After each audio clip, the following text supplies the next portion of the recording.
What is your relationship like to control? Like, are you a controlling person? Are you trying to control other people? Are you trying to control the outcome of your own life? And if you're like, I'm not controlling at all, I just allow everything to flow with me and through me, I'm gonna call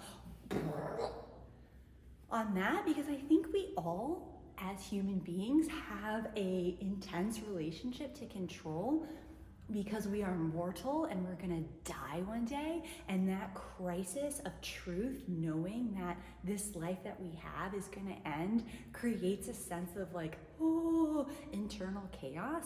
And we of course want to be controlling the outcome of our lives, because we want to control the inevitability of our death, because it's so overwhelming to our hearts, our minds, our psyches, our souls. So I do think that even if you're not like the most controlling person, which I like to think I'm not, I still need to approach my relationship to control, because actually I am controlling. Okay, so one of the things I think about with controlling is that we want to anticipate how either other people feel about us, how other people are going to react to us, how other people are going to perceive us. So you might be like a really kind of like chill person, like, oh, I'll do whatever you want. Yeah, I'll smoke another joint, I'll take another shot, I'll try that powder, why not? There's all sorts of ways in which we can posture as if we're not like trying to control others or ourselves, and we're just like, oh, I'm so chill. But I don't know, because if you're a codependent person like I am, I have a bit of a codependent personality disorder, which means I'm always trying to make other people feel good, and their needs are very loud in my head, and I want to prioritize what I perceive them to be feeling about me or the situation that's happening. And even though that might on the surface make me seem kind of chill because I'm very agreeable, what am I actually doing? I'm trying to control how these people feel about me by being so agreeable. I'm trying to control how they're gonna react to me by being so agreeable. So there's all sorts of ways in which we can like like little kind of chimpanzees pick at the lice of how we try to control other people's circumstances or situations, even when we're acting like very relaxed. And then there's some people who are very outwardly controlling. I know you know those people. Maybe you are that person. Like jealousy can be like very controlling. You feel like, where are you? Where are you going? When are you gonna be back? Who are you texting? You know, like that feels very outwardly, obviously controlling in a certain sense. But what is it all coming from? Fear, right? Fear. Like my fear of not being loved, of not being good enough, of not being worthy of acceptance comes into play when I'm being a people pleaser, right? Because I'm pleasing them, I'm trying to figure out what they want from me and control how they feel about me by pleasing them. So what am I afraid of? Not being loved. When you're just like outwardly controlling and you're like, hey, where were you? You know, that's kind of coming from a place of like, oh, I'm afraid you don't love me. And if I can monitor where you are at all times and what you're doing at all times, then I can control the possibility that you're gonna leave me and you're gonna abandon me, because I too wanna be loved. So all of this conversation that we're having in our heads with ourselves and with each other around control is basically, I believe, coming from this deep fear of not wanting to be left behind and wanting to be loved and accepted for who we really are. It's kind of the same thing, you know, whether you're the passive controller or the active controller, it's coming from the same like guttural place. So I want to work on some somatic exercises that we can do together to explore our relationship to control. Oh, one more thing. Trying to control an outcome of an event, trying to control the future, right? Trying to control what's gonna happen. Has that ever worked? Has that ever worked for you? Have you ever been successful at that? I haven't. I sure haven't. And I do go back to what I was saying beforehand. I believe that comes from wanting to control our own mortality, of which we cannot. So how do we truly surrender? How do we truly release? How do we truly have trust in the divine wisdom of what our lives are meant to be, yeah? And not just be like, oh, well, do I have to do anything at all because I'm just gonna trust? Like, yeah, you have to work. You work at yourself, work at other relationships. You have to put in effort, yeah? You don't have to like work at some corporation, but you have to put in some effort. Let's say that instead.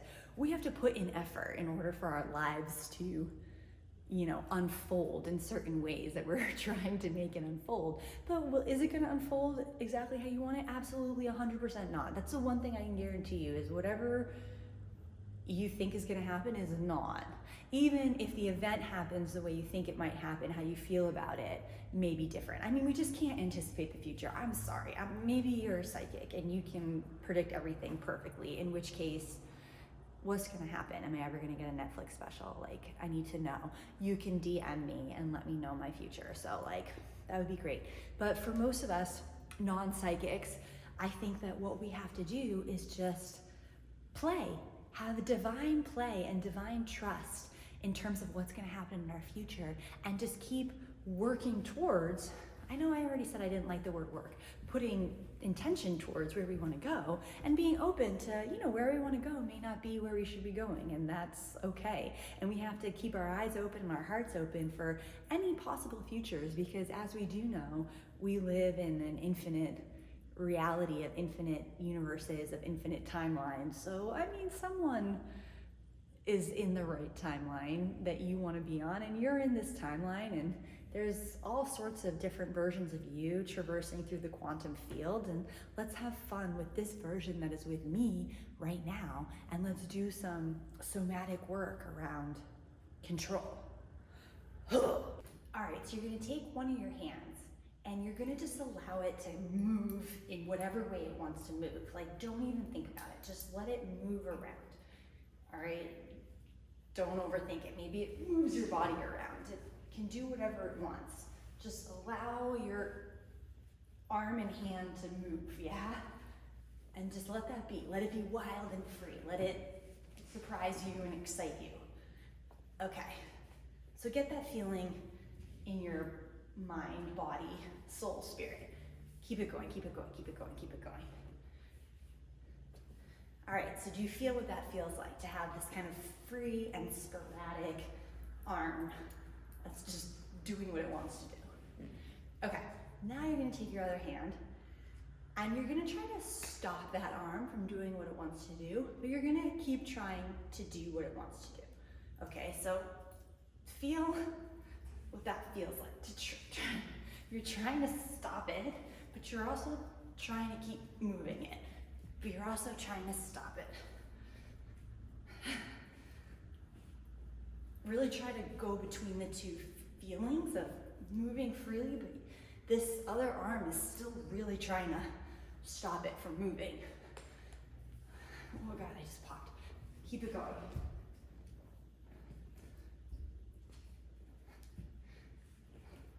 Yeah, okay. You feel what that felt like? Okay. Now you're gonna take the hand that was trying to stop it, and you're gonna just move the other arm around. So now this other arm is controlling. The once moving arm should be really limp, and the new hand is controlling it completely. Really just allow it to be controlled. Maybe sometimes you might resist it on accident, but just try to have it be really limp.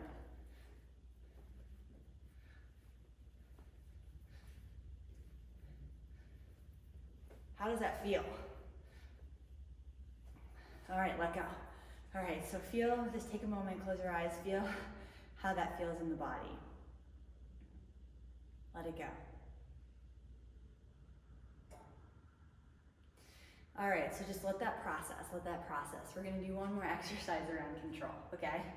So you're gonna do your leg, all right? So this leg, let's pick a leg, okay? This leg doesn't wanna move, and you're gonna try to move it with your hands. Just try to move it. And just keep trying to move it. Do whatever you have to do to move it, but don't let yourself move it. Okay, you feel that? Now, you're gonna let your hands move the leg. And just put the leg wherever you want it, and the leg just goes where the hands put it. Yeah. Keep going. Okay. All right, now let that go. And just feel what that feels like in the body. Okay, one more. So you're gonna be standing. Feel yourself really grounded, and you're just gonna lean forward. And you're gonna lean back. Just see how far you can lean and not fall. Yeah? Now you're gonna lean forward until you fall. Whoa, catch yourself, yeah? And then again, lean forward until you fall. And then we're gonna lean back. Lean back. Catch yourself. And leaning back. And catch yourself. Okay, and so now you're gonna think about, how did it feel when you were free? How did it feel to resist something else trying to control you? How did it feel to be completely controlled? How did it feel to resist, and how did it feel to be kind of carried, yeah? The leg was more of a carry. I didn't feel as controlled because you kind of had to help with the hip, so there was a little bit more of symbiosis that was happening there, at least for me. And then when you were leaning forward and leaning back, how does it feel to like take a risk but not really go there, take a risk and not really go there, and take a risk and let yourself catch yourself, and taking a risk backwards and letting yourself catching yourself, and having trust, having real trust in the self that you're gonna catch yourself, and that it's okay to take risks sometimes. It's okay to test your boundaries and see what you're made of. Yeah, okay, so see how that feels in the body, and then let me know. Write a comment.